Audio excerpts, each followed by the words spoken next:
And joining us now on the debate, John Tory, former leader of the Ontario PC Party, now host of the Live Drive on News Talk 1010. Sarah Thompson, Liberal candidate in Trinity Spadina. Andrea Mandel-Campbell, Progressive Conservative candidate in Don Valley West. Paul Ferreira, NDP candidate for York South Weston.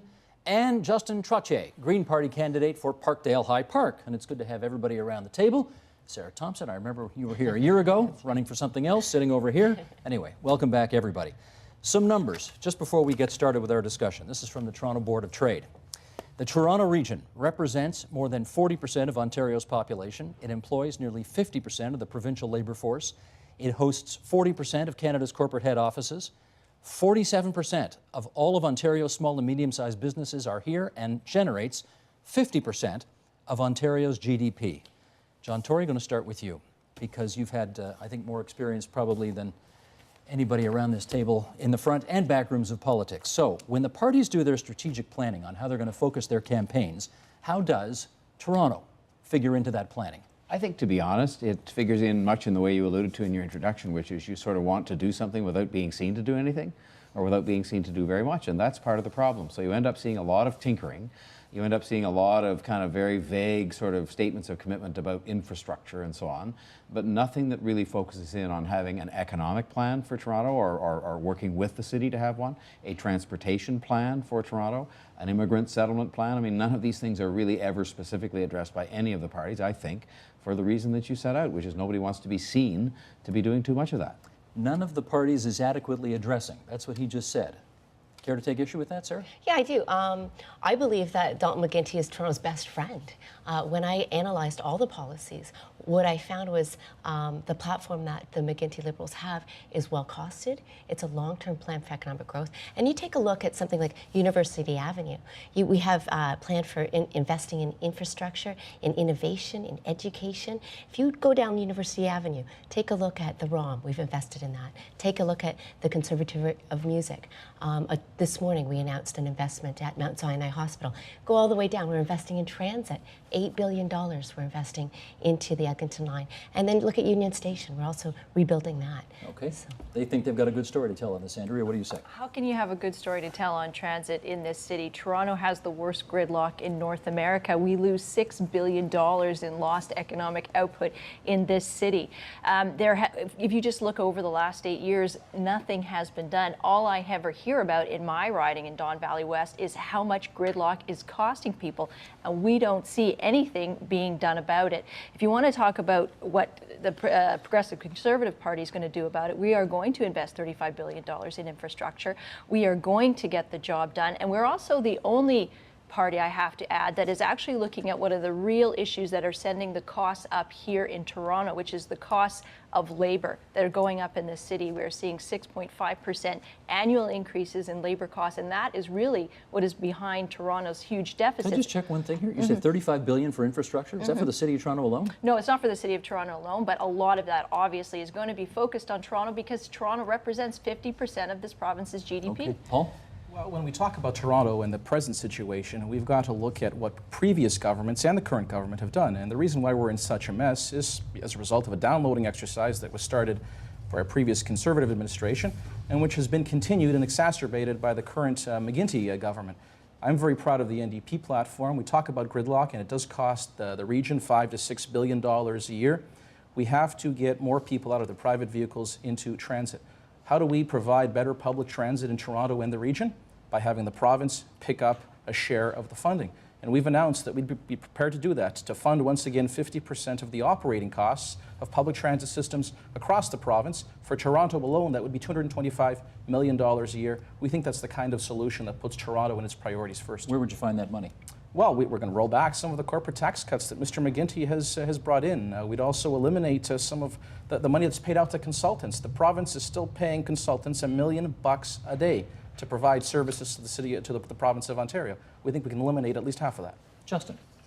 Yeah, I think a lot of what's being said here makes a lot of sense, and the Green Party has its own options to throw in there. I would agree with you about re-uploading I think our plan is to upload at least half of the $1.5 billion that the TTC is due, but our plan also has a lot to do with creating jobs in the green economy.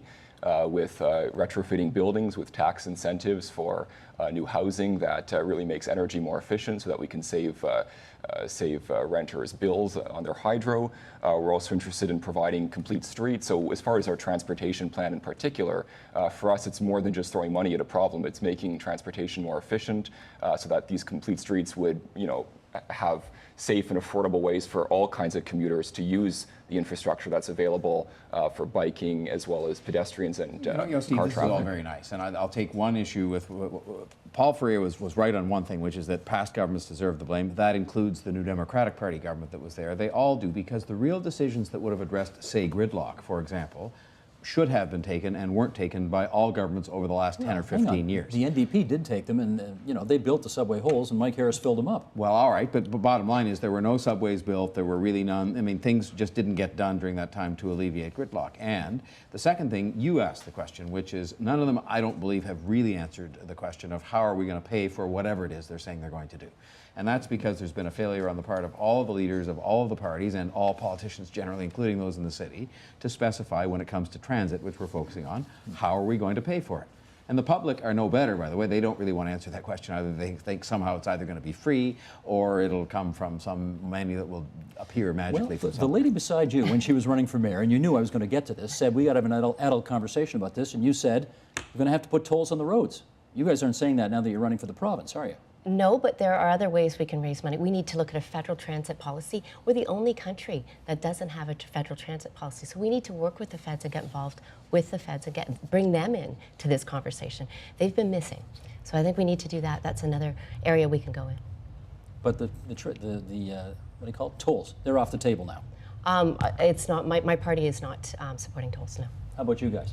Well, at the end of the day, what we really think is you have to be, in order to spend in the things or invest in the things that you care about, you have to be managing your money properly. And the fact of the matter is in 2010, Dwight Duncan cut $4 billion from the planned investment into Transit City. Why? Because we had a massive deficit. We now have doubled our debt over the last 8 years under Dalton McGuinty, and that is what is handcuffing our ability to actually make the investments that we care about. If you're paying $10 billion a year just in the interest on the debt, how are you ever going to make the investments you need to make? Your party has a lot of its representation in the north. And I'm just wondering what the caucus, you've been in caucus before, you were an MPP, then you lost, and now you're trying to get back in. What are those conversations like inside your party where you want something for Toronto and you got your friend Gilles Bisson or Howard Hampton or something in Northern Ontario saying, what are you, crazy? You guys have got all the money already. Well, we have adult, mature conversations. Do you and now? we have, in 4 of our seats, actually, 40% of our present caucus comes from the City of Toronto. We're the only other party besides the McGuinty Liberals to have representation in the city, and I'm quite confident that we're going to grow that team. But you balance, right? You accommodate various regions and the needs of those regions. But I want to go back to something that Mr. Tory said. This is really about priorities, and the province of Ontario spends $115 billion a year. Our full platform, which has been fully costed and balances out and projects balancing the budget, the deficit at the same time as the McGuinty Liberals, is a $2.6 billion platform. We're talking about 2% and a bit of priorities that would improve people's lives in a significant way, including here in the City of Toronto, through our commitment to 50% of the transit funding. We've got some other ideas. Childcare, we'd be prepared to invest $125 million a year to help parents across the province, especially here in the City of Toronto, who have to wait in some cases 18 and 20 months for a space for their child. Okay, that's an important city building initiative. Anybody who lives in this city knows that the newspapers have been screaming headlines. You're talking about it on your radio show. The estimated shortfall of running this city right now. I don't know. I guess there's not as much gravy on the gravy train as we thought there was, but there's $774 million shortfall, maybe $500 million shortfall. How much, John, you first on this, how much of the responsibility for that shortfall, for in effect running this city, rests at City Hall? How much of it is at Queen's Park? I think it's divided between the two. I'm not sure of the percentages. I think a chunk of it is mismanagement at the City Hall, excessive layers of middle management bureaucracy that are very expensive. But a part of it is that the levels of government, both federal and provincial, that have the tax bases to grow with the economy, that money's not available to the cities. They rely on the property tax. And Mr. McGuinty's taken some steps to upload, as they say, some of these kinds of things. But back to the whole question, say, of transportation. Until you have a formula for transit, whatever the formula is, whether it's the old one of Mr. Davis's or some other one, how can anybody plan any transit knowing whether the other governments, plural, are going to be there or not? Because, and in the end, if you don't know if they're going to be there, the city simply can't afford to do these things on their own. So it is necessary the other governments play a part. And the city has to clean up its own act in terms of its own financial mismanagement, which is, I think, fairly epic. Sarah. I'd like to add to that. The Liberals brought in the Toronto Act, and that allows the city to create a much better fiscal plan. So they have to create the plan, I believe, first before we can actually say, well, what can we do? We have to work with them. If you look, Mayor Ford got 40% of the vote, and we have to honor that and respect that. Andrew? Well, what I got to say is it always comes back to your ability to pay. So if we want to invest in infrastructure, why is it that Toronto doesn't have the money or the province doesn't have the money supposedly to invest? If you look at Toronto, we get 2.9% increase in property tax a year, but our labor costs, as I mentioned, are going up by 6.5%. And every year we see labor costs going up in this city higher than the amount of taxes that we can afford to hike. So we are the only party, the PC party, that is saying we're going to fix the arbitration system. And we are saying that any labor contract that is reached through arbitration, that arbitrator has to take into consideration the city's ability to pay. They don't now? They do not now. They do not now, because there has to be greater balance between taxpayers' ability to pay and what we get out of these collective agreements. 6.5% on a yearly basis, nobody can pay that. No taxpayer can. Justin, what do you think on the issue of who's responsible for the fact that there doesn't seem to be enough money at City Hall to pay for the things people want? Is that a Queen's Park problem or a city problem? Oh, I think it's got to be a bit of both.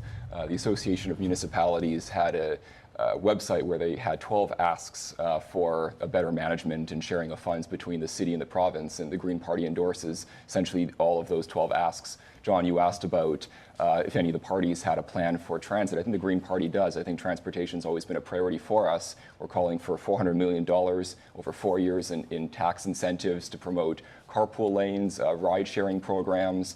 We're talking about offering tax breaks to transit users, certainly prioritizing students so that they have discounts on Metro passes and stuff like that. We're also, of course, very big into other areas that we haven't touched on, like investing in healthy snack programs, food programs. So where is all of this money going to come from, I think, is really what we're getting at here. We've heard about the deficit. Payments on the debt is now the third highest expense category.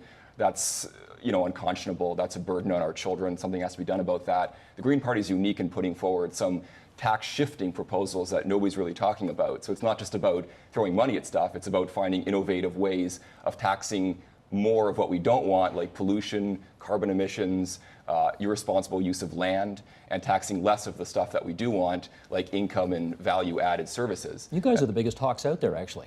You are. You're the biggest deficit hawks. You're going to balance the budget if you get in power. 2015, 2 years ahead of the other 16, parties' plans. ahead of everybody else. Again, not to come back repeatedly to transportation, but I think you started off by saying gridlock was a mess, and it is. And everybody should remember, all of your viewers, when they're listening to all of this, and I'm not trying to be critical of anybody in particular, but just point out the facts. There actually is a transportation plan for the Toronto region that has been put together by Metrolinx. Guess what the price tag on it is? $50 billion. Yeah. Now, you've heard all these numbers being mentioned around here tonight. I haven't heard anybody talking about how they're going to get $50 billion to complete that plan put together by our Ontario government for the Toronto area. I've heard all kinds of smaller numbers, but nobody that says how we're going to get to $50 billion. And there's no easy answer for that politically. Go ahead, Paul. Well, the Metrolinx plan and its origins were in 2007 with the Move 2020 plan, which was unveiled by the Liberal government to much fanfare. We don't talk about that anymore.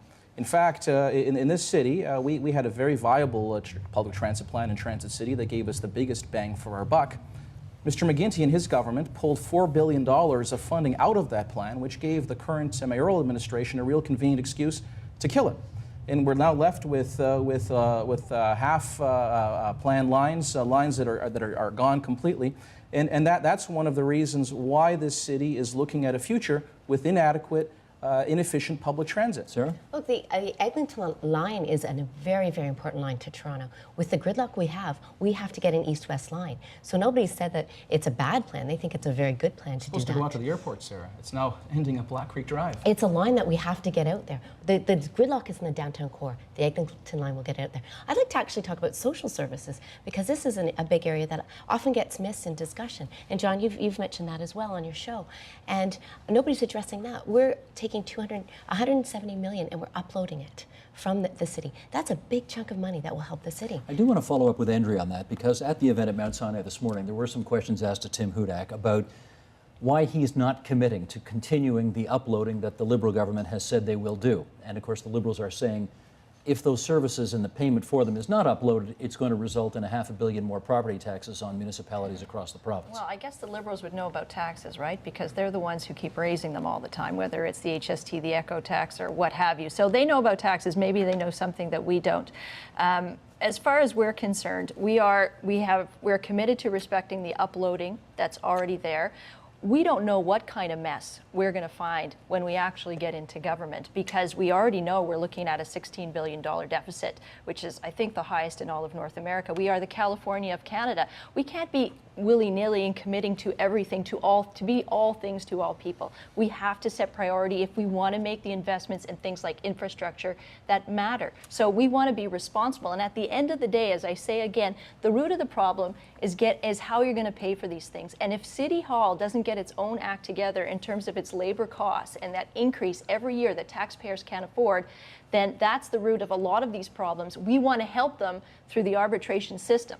They say they're being responsible because they don't know the state of the books, and so they can't make commitments when they don't know the state of the books. Your return? I look at that and I just say, look, we have to create jobs. We may be going into a double-dip recession. And if that happens, cutting back on healthcare, cutting back on education, those things could really cost Ontarians. And we can't say, they've got a $14 billion hole in their budget. So they say they've got a balanced budget. Well, there's a huge hole. They're making way too many promises that they can't deliver on. Let me get Paul and then Andrew. And this is, I agree with Sarah. The Conservatives, in fact, have the most gold-plated campaign platform out there. They haven't told us how they're going to pay for all of these commitments. We have no idea. Our plan, we feel, is the most prudent, fiscally responsible plan there is. We're talking about priorities that put the challenges they face on a daily basis, it puts them first. And I can tell you that at the doorstep, which is where it matters, we're getting a very, very positive response to our ideas to fund transit, to freeze transit fares, to keep post-secondary education affordable, and to invest in important social services like childcare. Andrea and then Justin. I would just say the Liberals have no credibility to talk about holes in budgets. When you have $20 billion deficits, followed by $14 billion deficits, followed by $16 billion deficits. When you double the debt of this province in 8 years, you have no credibility to talk about fiscal sustainability. In fairness, every Western government did that, right? I mean, the Conservatives federally ran a $55 billion deficit too, biggest one ever. Yes, but we're talking over the last 8 years they've doubled this debt, not just in the last 3. And frankly, we didn't have a financial crisis in this province. So to say that we would double our debt is a pretty amazing thing to do. Justin. I'm a little concerned by what Paul was saying about where the funds would come from in some of the other platforms to pay for things like transportation, other services. The NDP party, as I understand it, wants to drastically cut down on gas tax. Well, a large portion of the provincial component of gas tax goes directly to fund roads and other construction efforts within the transportation sector. So I'm wondering about your numbers.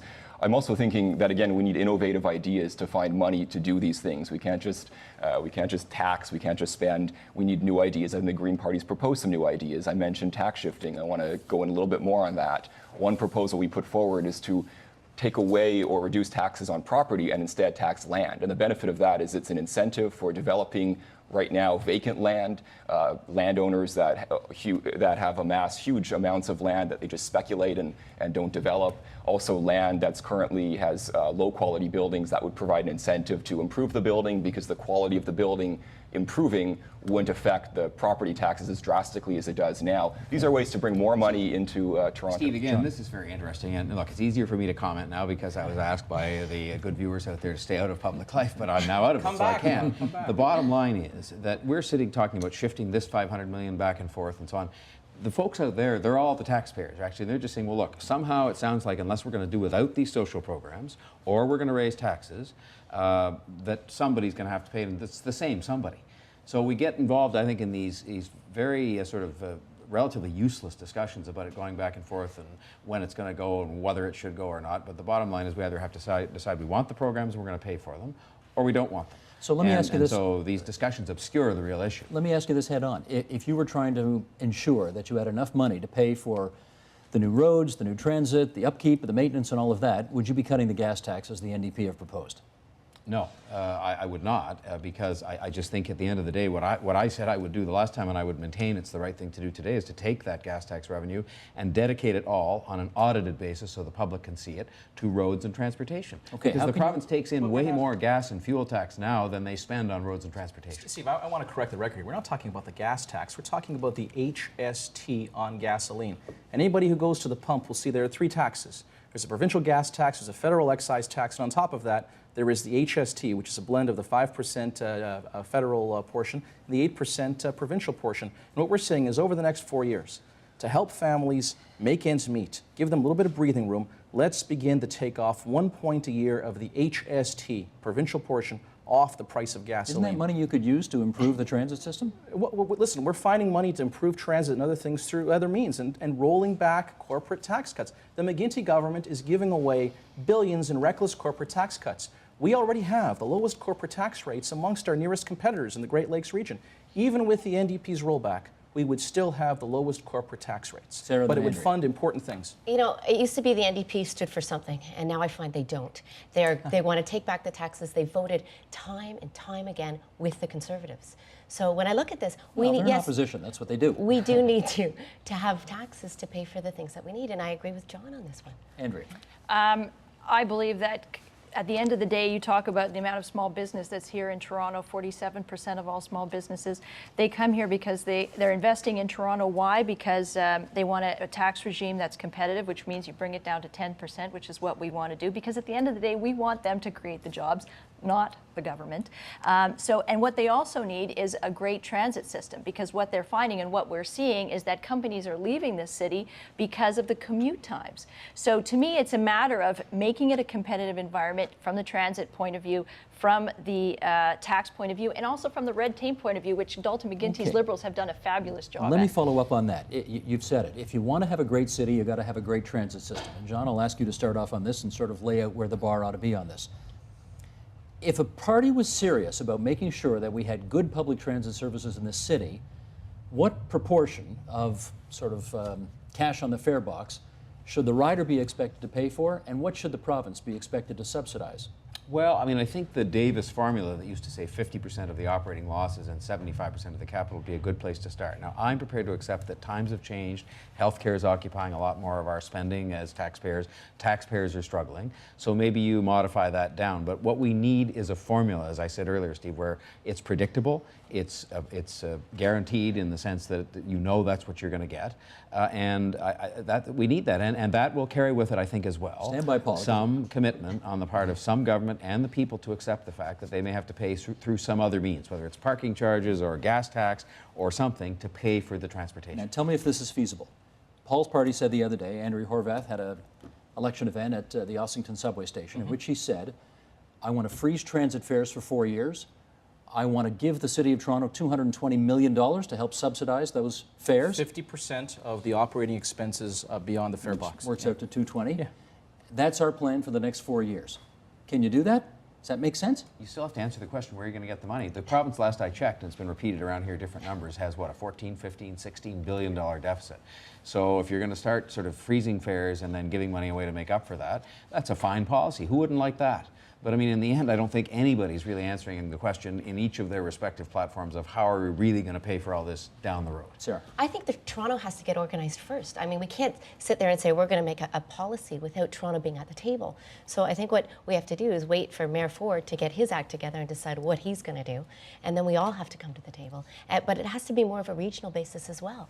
So we have to bring all the mayors in the region together on that. Justin? Just a couple of rejoinders. I mean, John, you were saying that, so I think it was a response directly to what I had said, because I just commented before you that the Green Plan is not really coming up with more money, but that's not the point. The point is to reduce taxes in certain areas, to provide incentives to do less, to have less pollution, less carbon emissions, less mismanaged land, that sort of thing. That's part and parcel of the tax shifting idea. The other side of that, of course, is to reduce income tax. And this might be a bit of a shock to a lot of viewers, but the Green Party is often very on the right, and as far as that tax on low and small businesses is concerned. We do believe that small businesses are the engine of creation for job growth.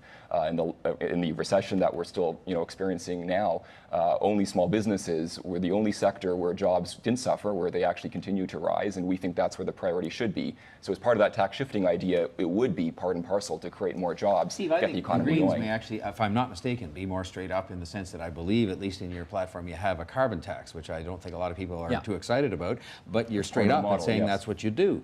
And so in that sense, at least maybe he has a partial answer to the question, how would you pay for all this? But everybody else, there's these sort of statements of good intention about how we'll get it all sorted out, and when Mayor Ford gets the mess cleaned up. Sarah, then Paul.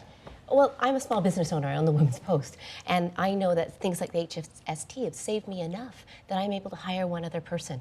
The Liberals are reducing small business tax by 4%. So we are working with small business in a big way. And as a small business owner, I'm really proud of what the Liberals have done. Paul. We would provide small business with a tax cut because we do realize that they are drivers of job creation and economic growth. But why should we be giving the big banks, the insurance companies, the oil and gas companies, the very companies that are gouging Ontarians each and every day, why should we be giving those corporations billions and billions of dollars each and every year? Let me get us focused back. It makes no sense. But Steve, I want to get us focused back on the question I asked in the we're first talking place. about how do we pay for it. We've been very, very clear. We're going to roll back some of those corporate tax cuts, and we'll have $1.1 billion to work with, which funds almost half of all of our campaign promises over the next 4 years. Okay, I just want to get an answer from you on whether Andrea Horwath has got an answer to her letter yet. She wrote Mayor Ford of Toronto the other day saying, before you lay anybody off at the Toronto Transit Commission, wait for the results of the October 6th election, because if her party wins, will be a lot more helpful as it comes to subsidizing the TTC. Did you hear back yet? I don't know. I do know that a similar motion was put forward at the latest TTC meeting, and that motion was voted down by the commissioners. Of course, they're all handpicked by the mayor's office. I don't know if we've had a direct response to the letter from the mayor himself. Given where, I mean, you talked about it a second ago, given where healthcare is right now in terms of everybody's priority, 46 cents on every dollar spent in the provincial budget, is there enough money left over to do the kinds of things on transit people say have to be done? Not if we carry on the way we're carrying on, including with healthcare. But that's part of the problem I have, as you know, now that I'm in the luxurious position of being able to be a commentator. Nobody's really discussing. I mean, they say healthcare is the second most important issue after the economy, the polls say. Are we really having a discussion about healthcare and sort of saying, well, going forward, is it going to be 46 and then 50 and then 54 and 58?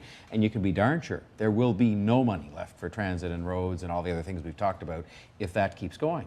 And so we're not having a discussion about how we keep the health system sustainable, which I think has a big impact on Toronto and its viability, simply because it has to give somewhere, and you'll give the money to the healthcare system first before you will, give it to Toronto if you had a choice. People would rather be healthy than even be done away with gridlock. So I just think we're not really confronting these real issues. Let me also ask Andrea whether or not everybody likes to talk a good game on public transit and transportation, but at the end of the day, we don't care about it that much. How many people in your riding, for example, Don Valley West? Oh, people care. Do they take the TTC in Don Valley West? People are almost physically frustrated. I mean, the frustration that I get at the door from people over, whether it's the TTC or just getting in the door of their home because they're stuck on the 401 or wherever they're going.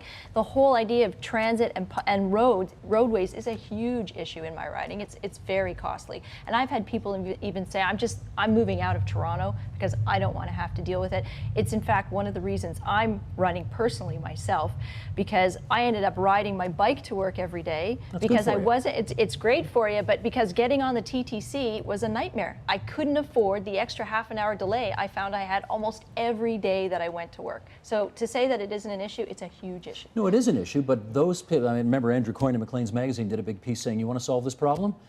You're going to do, for the entire city, what you do on the 407. You want to drive downtown, it's going to cost.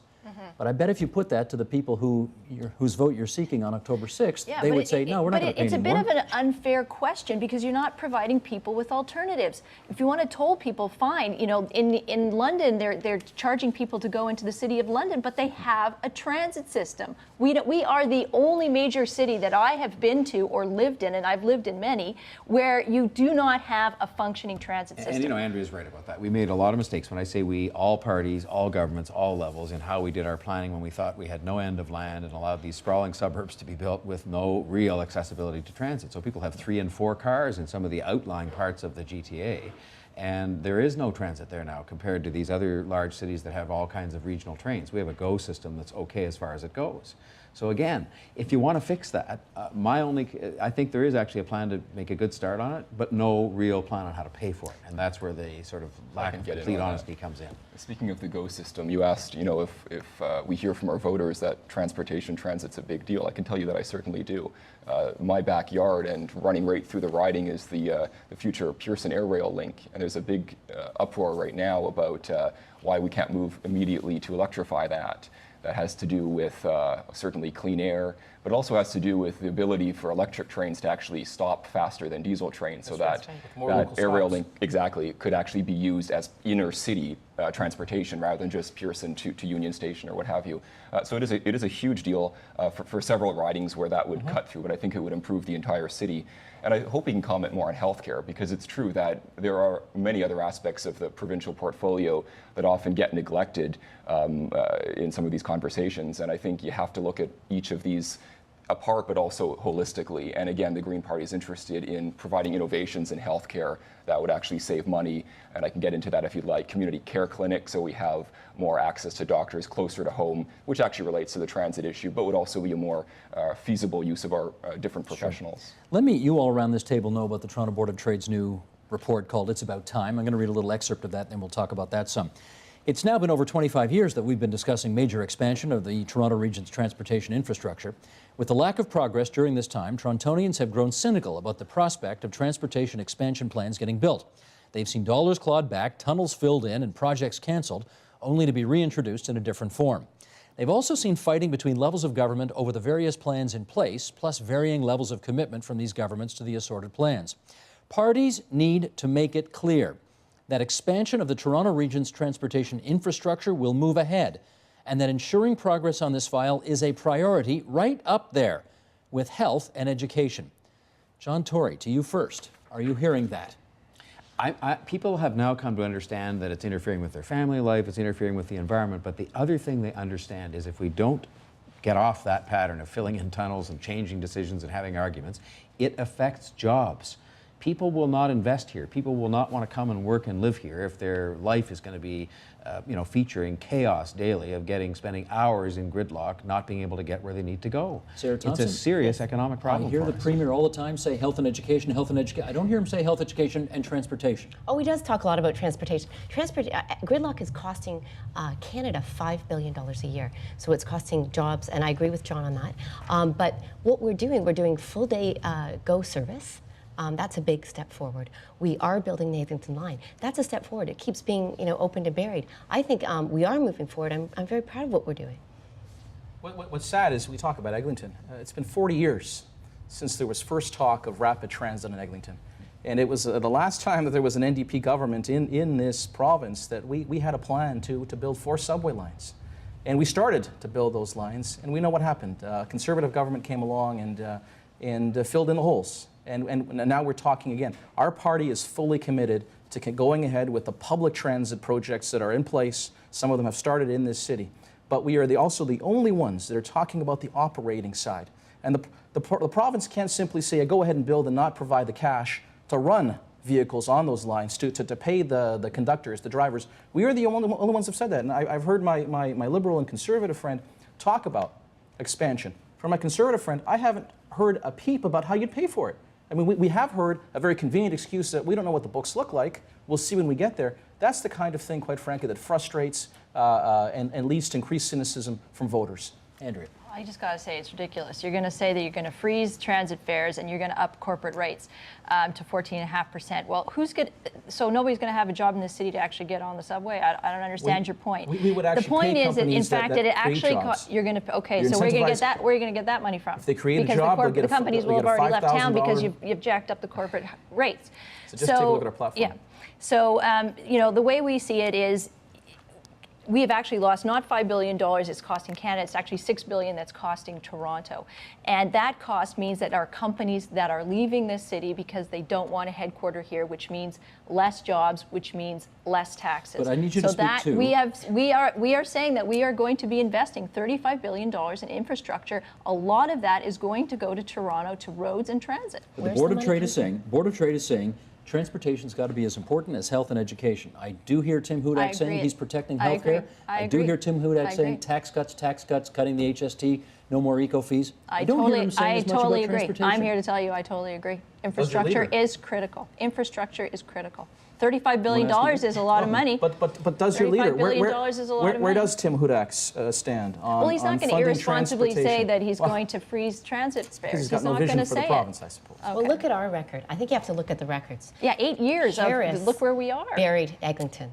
Okay, McGuinty Liberals are building it. We have a record of building, and it's a consistent record. The McGuinty Liberals. I have to tell you, I mean, filling in the hole back in 1995. We're in 2011. You've had 8 years to do something about this. In 8 years, we have now had the worst gridlock in North America. 8 years. Please don't go back to 1995 and try and use that as excuse for the fact that in the last 8 years, our gridlock has gotten so bad that it's become the worst on the continent. The McGuinty Liberals also pulled $4 billion of transit capital funding off the table 2 years ago. They did that. They promised it. They promised it, and they took it back. Now you see it. It was deferred. It was not taken off Until the when? table. I need an honest broker here. John Tory, come on in here. Isn't this funny? I'm going to ask the former leader of the Conservative Party to be the honest broker around this table.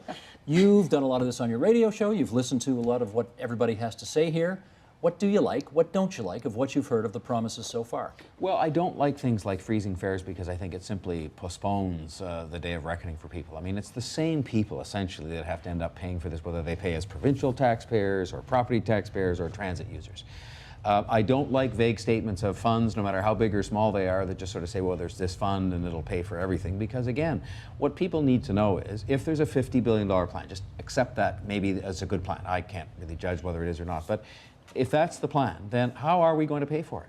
And let's have that discussion, and let's have some people be honest and courageous and get up and say, well, it's not free, and it's going to have to come from this or from that, whatever.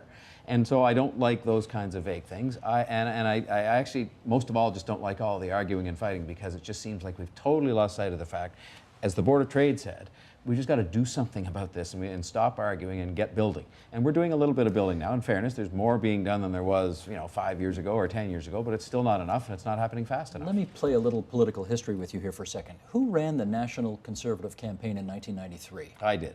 Well, I mean, I was one of three co-chairs, but yes, I'll say I did just to sort of play with you here. And what did you, thank you for playing along, I'm leading the witness here. Yeah. What did the leader of your party at that time say about the Elections advisability? were no time to discuss serious issues. And she was being honest, and she paid a huge price for that. I mean, she meant that you can't resolve complicated matters. So can we be surprised that no party is putting forward anything serious in the middle of an election campaign? Steve, the time to be doing it is the 4 years you have before elections to actually plan out your platform and make sure that it both has the right elements in it, pays attention to the right things, which we've talked about, the Board of Trade says includes transit, and how you're going to pay for it. And then is honest with the taxpayers in terms of saying, look, nothing is free. Have you heard any of that? Well, I haven't heard much about the nothing is free part because there's sort of this assumption that somehow you can kind of say, well, it'll all resolve itself in due course, and it's not so. Justin. I really want to get in here and suggest that we have been upfront about our plans, and we have said that we would delay cuts to the biggest corporations until the budget is balanced. We have said that we would do the tax shifting that I'm describing. It's a revenue neutral tax shift. We're not going to have more money to spend. We're just going to do what we think makes sense to move the incentives and the disincentives in different directions. We've talked about freezing pay at the highest level for public servants. So I think we've been honest. I think we were also the first party to release our platform. We did it in the early summer so that folks would have more time to take a look at it, to ask us challenging questions. And we've been, I think, very honest with voters, and we don't have vested interest to Forgive me, Justin. Got a minute left. 30 for you, 30 for you. Go. Okay, I think what I'm hearing at the doors are jobs. That's a really big issue as well that we haven't really discussed here. So when you look at what the Liberals have done, we've invested in education, in building in full-day kindergarten, so we're taking the pressure off of families. We've invested in healthcare. We're building hospitals. We're making extensions. We're bringing jobs into Toronto, and that's something we haven't talked about very much around this table. We should. I don't know what jobs have to do with full-day kindergarten and healthcare, but More that's another. But the other point I would make is that we've actually are the first party that had our platform out as of May, in fact, and we're very clear on where we're going to find savings, because we do need to find savings if we are going to make the investments that we are talking about investing in. We're talking about 2 cents of every dollar that we are going to save every year of our mandate. I could get into the details, but I only have a few seconds, but we do have a clear plan for government saving. Go to our website to see all the plans, bottom line. Thank you, Honest Broker, for being there in that chair. Let's talk to, let's say our thank yous absolutely to John Tory on the geographic and political right of that shot right there. You can hear him every day from 4 to 7 on Live Drive on News Talk 1010. Love your show, John. Sarah Thompson, the Liberal for Trinity Spadina. Paul Ferreira running for the NDP in York South-Weston. On the other side of the table, Andrea Mandel-Campbell, the PC from Don Valley West, and Justin Trottier running for the Greens in Parkdale High Park. Thanks, everybody. You all love Toronto, and you're costing your parties votes outside Toronto, but that's okay.